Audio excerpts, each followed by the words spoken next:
All right, y'all. This is nothing more than just recording on this solar excess energy deal.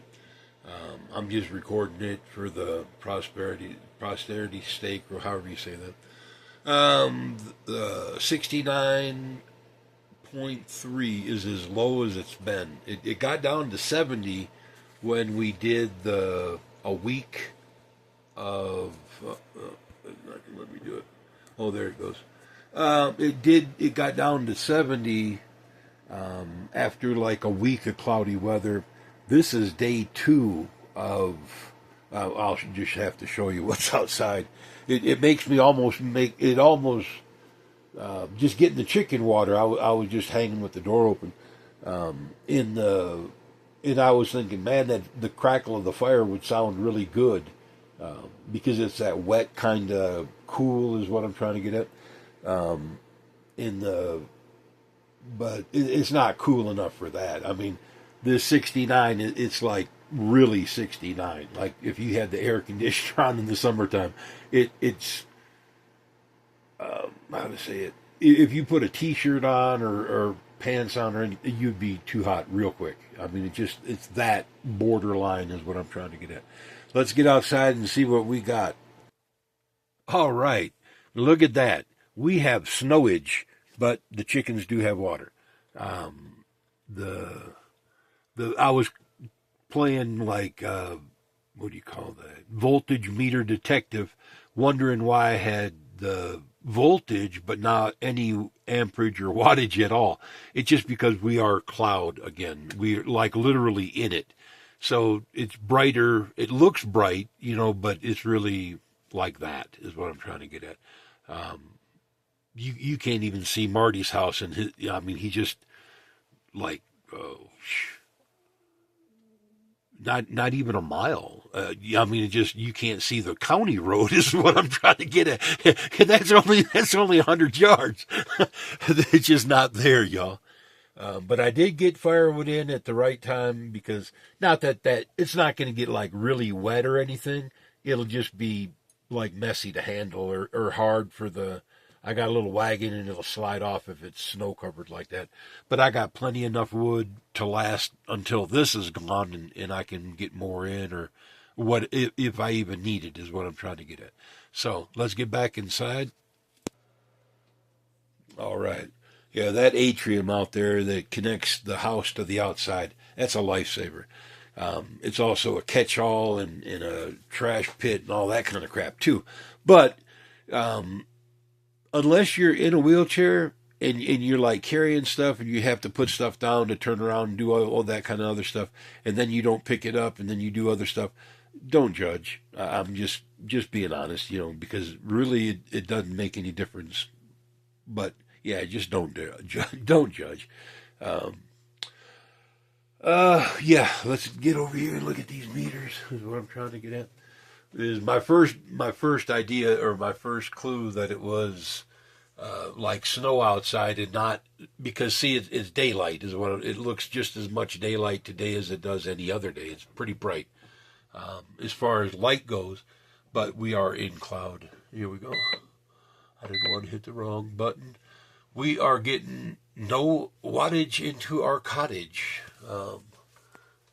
This one is these are the bifacial in the back. Oh, there we go. The old the electromagnetic waves are pumping wattage into the cottage just a tiny bit, but it's still the 7 amps right there are feeding the house is what I'm trying to get. It's coming from the battery, it's not bringing that in. It's the 14 watts over there is what's coming into the house. This could be bringing in just a little bit like that as well, but the decimal point is not the same, so it don't read like every watt like this one does. I kind of prefer this power meter the way with the decimal point, but don't know. I'm just saying there's a slight variation between the years that they were made. This one's a few years old. This one's brand new or relatively new. It was bought for this project, so this last year. But okay, let's get back. I hope everybody's having a good day, y'all. Um, it's doing pretty good here. The hot water thing and the storing the energy into the floor like a big battery, it's working. We went through 7 days of cloud like that, what you just seen out there, but it was where it was just wet in the like the wire, anything that was hanging would have water dripping from it. It was just 90 something percent humidity. It was just wet. So it's not only cold, but it's wet and it's still like doing good is what I'm trying to get at. And it won't have to get much brighter than this. Well, the cloud will have to break with the even just like it is where it just that crazy amount of cloud. It'll charge these batteries enough to do the cook to run the whole house except for the heating of the house. I guess it would be like it can handle the entire secondary domestic load or even some of the primary. Yeah, I would consider the freezer, refrigerator, pumps, water pumps, that's kind of primary. But the rest of it would be like secondary load. And that would definitely, the heating the house is definitely a primary load. Do I think it's going to do it through the year? Probably no. That's where this beast comes in right here.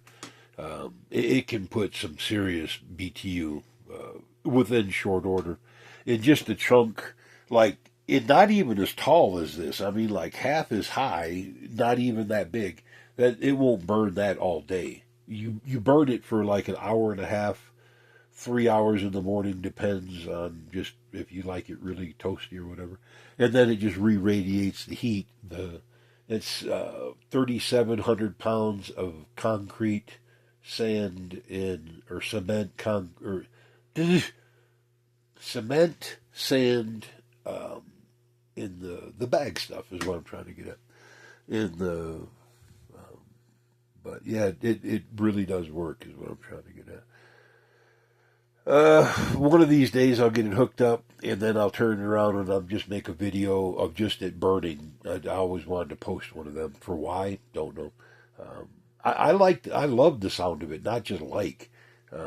When it roars or whenever the wind gets real bad, it makes an extra draft over the top of the chimney, so it makes it work even harder. Kind of a benefit is what I'm trying to say. But yeah, as far as being clean, you couldn't ask for a stove to be any cleaner. I made a video earlier this year. This is the chimney pipe is going on like 5 years. This project with the Iron Man been going on no less than 3 years. That pipe has never been cleaned outside. That was put up originally just for it was put up for the original plate metal stove that was in here. And oh, that thing was horrible for making creosote. I mean, and not burning. Oh my gosh. It was the most non-burning stove that I've ever known. It was just crazy. It had one of them flapper things. Oh, that was ridiculous. I went to town. I came home. The house was cold and not near enough to push the air up the chimney is what I'm trying to get at. I opened up the flapper thing. I tried to light a stove. It was like the cold air was trying to force its way down the chimney from the outside. It was like -20 kind of thing, and the fire went out. It was the first year I was here. Whoa, that's bad. That's one of the reasons why I don't have this hooked up. Is once it is hooked up, it's going to keep drafting air out of here like a big vacuum, like 8-inch vacuum. You know what I mean? Big vacuum. And then you'll want to keep it warm, or at least have the concrete warm, where it don't suck any heat out, is what I'm trying to get at. Or it replaces the radiant energy that it's sucking out, however you want to word it. But it does make a nice draft, and hence why some of these, the windows over here, don't have the batten board on it. You really do want it to draft, and there's probably enough leakage underneath the door and everything else. It'd be fine. But yeah, it works good. This is definitely that part over here. The sand battery works if I have extra juice. I just haven't had for more than a week now. But the radiant floor. I don't know exactly how much my neighbors have burned, but they all say they burned, everyone that I've been talking to. But I've not even lit the fire. I mean, that's one of the things. I was hoping that these would do something different, but I guess they made me just covered up, is what I'm trying to get at. Yeah, that's showing nothing, like zero, nothing. There we go. What is that? 2. Oh, that's average. There we go. 15. Yeah, it's just barely coming in, but it's pretty like cloud out there. It's pretty cloud. I was hoping for more of a difference, between the two of them, the polys in the front and the other ones in the back, to see if the rack that I made fixed any of the problems that I was having, like for snow load or whatever like that. I was hoping the back ones would be clear. Obviously not. But we did have like rain to, I don't know if it went to freezing rain or not, and then it went to snow all night. This has been going on for 2 days, the white shit out there. Frosty done crapped all over our life. Not horribly thick or deep or nothing like that, but it was, for solar, it was a pretty good shit. He shit all over us, man. And it might take until 10 o'clock or whatever for the panels to melt back. I don't have it where I can heat the panels or whatever. That's just too much power. But basically, they're just running energy backwards through it. But you got to produce like 300 something volt like they were in the daytime, and I don't want to step the power up like that. Some of them do. That's cool. I would like to see it in, like, at somebody else's house in reality before I want to invest in that, is what it comes down to. That's how I should have worded that. Not that it's a bad idea. It's actually a badass idea. It's really good. It's just more than I would want to, like, jump off and do without seeing it 12 dozen times, I mean, one of them. This little miniaturized thing, I've been doing the sand retention heat idea for a long time. It's the same principle, it's just in a different scale and format. That can only take it so high in temperature, though. This just gets over the top. This is the same thing, the Iron Man from the other side. It's your fireplace is what I'm trying to get at. The fireplace is down here. That line that you see right here is at the bottom of the stovepipe. When I get around the other way, I'll remind you of that line. This stovepipe is below the door on the fireplace, like a substantial amount, like bigger than the thickness of the pipe is big. It does a convoluted deal. It goes up through the center. It goes through a thimble, like kind of like a rocket stove would do, like one of them thumper rocket kind of deals. It pumps its own air. It stops short maybe 8 inches of the top of the chamber, and it reverses the airflow on the outside. The inside has refractory cement to handle the heat. It burns hot enough to turn the stainless steel that it's made out of cherry red. So plenty ass hot to burn up all the nasties and crap out of the deal. I made a couple videos where this is longer and it's open. If it was making any like carbon monoxide at that point in the video, I would have choked to death, is what I'm trying to get at. It didn't even hurt your eye, it didn't even burn your eyes, is what I'm trying to get at. Is it completely clean? No. If you wanted it like truly clean, burn hemp, just the stalk. Don't process. You don't got to pelletize. You don't got to do shit. Just bundle it and take some of the fiber and tie it tight and be done that quick. Just in bundles and stick them in the stove and light it.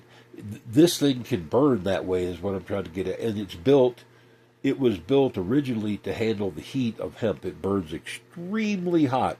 Do not attempt to burn hemp stalk, at least, in a regular, like a, well, probably a plate metal stove might be able to handle it, but like the sheet metal stoves, no, you will destroy a sheet metal stove burning hemp.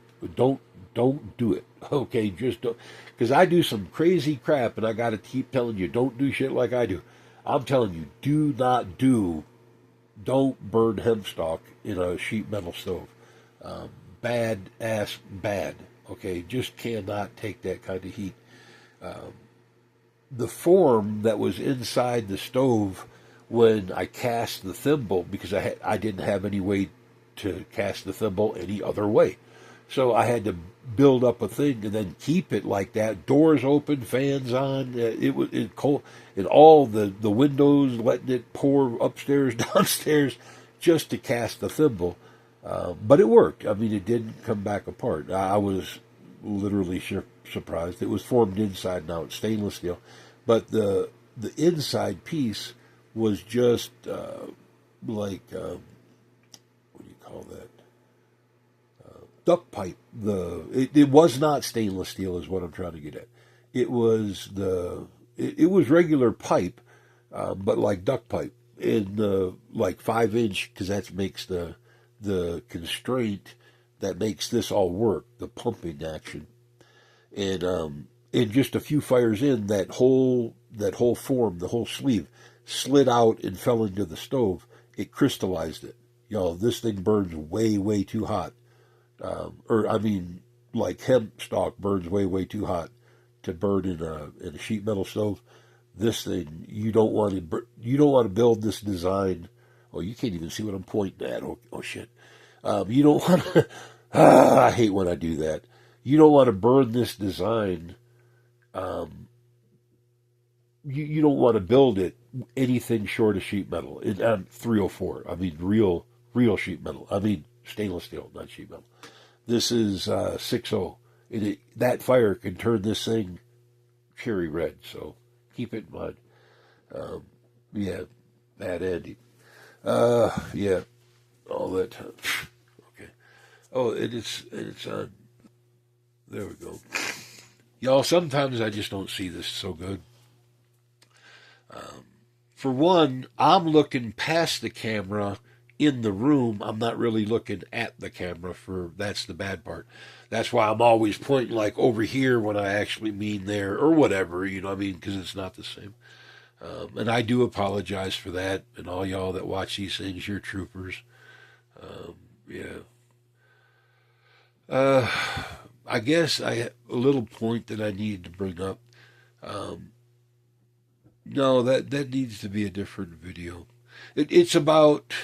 I got to make a video about being prepared and what it's going to take, because that whole 2060 statement that I made, this is not like a random deal. We've known this is coming for quite a while because it's going to peak out, but it looks like it'll peak out before that. That year is what I'm trying to get at.